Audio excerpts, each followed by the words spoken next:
Hello everyone, कैसे हैं आप सभी। आई होप अच्छे होंगे और आपकी तैयारी बेहतर तरीके से चल रही होगी। तो आज हम फिर से कुछ प्रीवियस ईयर में आए हुए क्वेश्चनों को सॉल्व करने वाले हैं।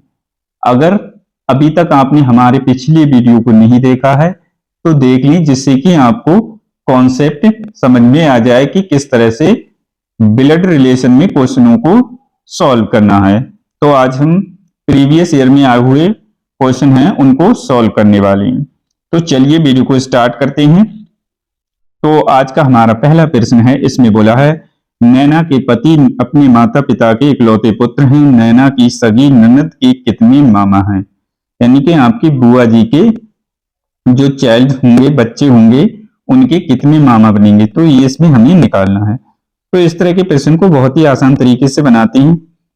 मैंने बता दिया है पिछली वीडियो में कि हस्बैंड वाइफ के लिए इक्वल का साइन लगाते हैं और आपके भाई बहन के लिए अप्रोक्सीमेट का साइन लगाएंगे, और आपसे जो नीचे की पीढ़ियां होंगी वो कौन सी होंगी और आपसे जो ऊपर की पीढ़ियां हैं वो कौन सी होंगी। तो चलिए वीडियो को स्टार्ट करते हैं। नैना के पति अपने माता पिता के इकलौते पुत्र हैं। यहां पर नैना के हस्बैंड, हस्बैंड वाइफ के लिए क्या लगाएंगे? इक्वल का साइन। अब इनकी क्या है? अपने माता पिता की। इट मींस यहां पर नैना के सास ससुर, मदर एंड फादर क्या है? इनकी इकलौती संतान है नैना के हस्बैंड। अब कह रहा है नैना की सगी ननद के कितने मामा हैं? हस्बैंड की सिस्टर, हस्बैंड की सिस्टर, और इनके जो चाइल्ड होंगे इनके कितने मामा बनेंगे। तो यहां पर एक ही हैं, क्योंकि ये अपने माता पिता के इकलौते पुत्र हैं। तो इनकी जो सिस्टर हैं उनके जो चाइल्ड्स होंगे उनके जो मामा बनेंगे यहां पर वो एक। तो एक मामा कौन से ऑप्शन में है हम देखेंगे। तो ये बी ऑप्शन में दे रखा है, यही हमारा राइट आंसर होगा। तो आगे बढ़ते हैं और कुछ क्वेश्चन है उनको सॉल्व करेंगे। क्वेश्चन नंबर 2 में दे रखा है, ये दिया गया है कि ए बी की मां है। ए जो है बी की मां है, ए बी की मां हो गई। जिसका जेंडर डिसाइड होगा उस पर हम प्लस माइनस सिंबल का यूज करते रहेंगे। माइनस सिंबल हम फीमेल के लिए और प्लस सिंबल मेल के लिए यूज करते हैं। अब यहां पर सी ए का पुत्र है, सी जो है ए का पुत्र है, तो सी यहां पर हो गया प्लस, इस पे लगाएंगे, इसका पुत्र है। तो ये आपस में क्या है? आपस में इनका कोई ना कोई रिलेशन है। ये इसका भाई हो गया बी का सी, और सी का ये अभी इसका हमें जेंडर डिसाइड नहीं है, या तो ये भाई होगा या तो इसकी बहन होगी। सही। अब आगे बढ़ेंगे। यहाँ पर डी ई का भाई है, इससे अभी हमें कोई रिलेशन इनमें नहीं मिल रहा है, तो आगे बढ़ेंगे।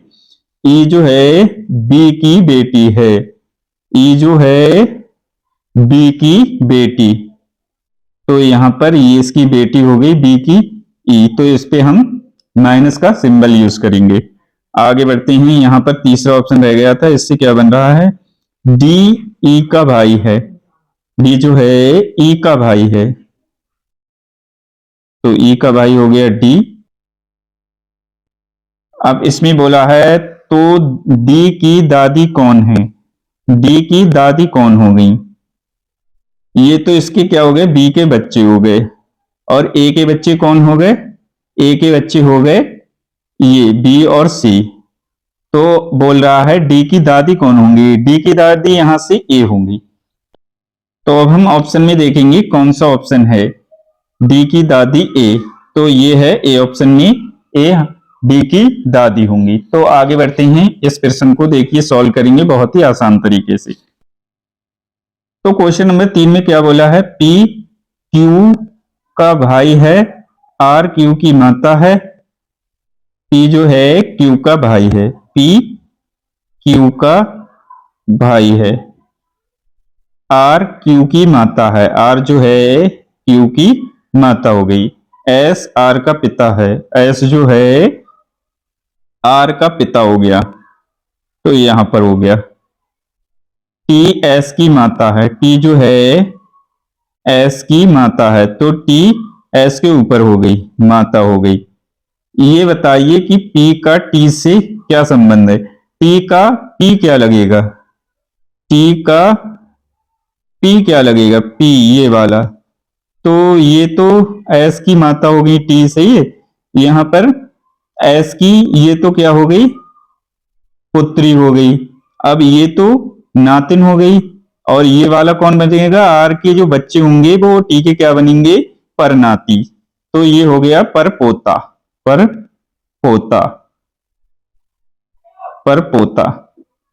तो परपोता जिस ऑप्शन में होगा वही हमारा राइट आंसर होगा। ये हो गया बी ऑप्शन में परपोता, यही हमारा राइट आंसर है। तो इस तरह से बनाते हैं बहुत ही आसान तरीके से। तो ये आज का लास्ट क्वेश्चन है, इसको सॉल्व करेंगे। यहां पर इसमें बोला है पी क्यू और आर का भाई है। पी जो है क्यू और आर का भाई हो गया, सही। एस आर की मां है, एस जो है आर की मां, ये मां हो गई। टी पी का पिता है, टी जो है पी का पिता, तो टी पिता हो गया। ये इसकी मां हो गई, ये बच्चे हैं, तो ये आपस में क्या होंगे? Husband wife. से निम्नलिखित में से कौन सा कथन निश्चित रूप से सत्य नहीं हो सकता? तो इसमें हमें वो ऑप्शन ढूंढना है जो सत्य नहीं हो। अब हम देखेंगे टी क्यू का पिता है, टी जो है क्यू का पिता है, सही बात है ये तो। और आगे यहां पर देखेंगे बी, बी वाला देखेंगे। बी में हमें क्या बोला है? यहां पर बोला है क्यू टी का पति है, क्यू जो है टी का पति, क्यू टी का पति, ये बात गलत है। यही हमारा क्या होगा? राइट आंसर होगा, क्योंकि हमें इसमें वो ऑप्शन ढूंढना था जो गलत हो। और यहां पर देखते हैं सी में एस पी की मां है, एस जो है पी की मां है, हाँ सही बात है। यहां पर टी एस का पति है, टी जो है एस का पति है, सही बात है। तो वो ऑप्शन ढूंढना था हमें इसमें जो गलत हो, तो यही था बी ऑप्शन, जो कि गलत है। क्यू टी का पति नहीं हो सकता। तो आई होप फ्रेंड्स आप समझ पाए होंगे कि इस तरह से ब्लड रिलेशन में प्रश्नों को सॉल्व किया जाता है।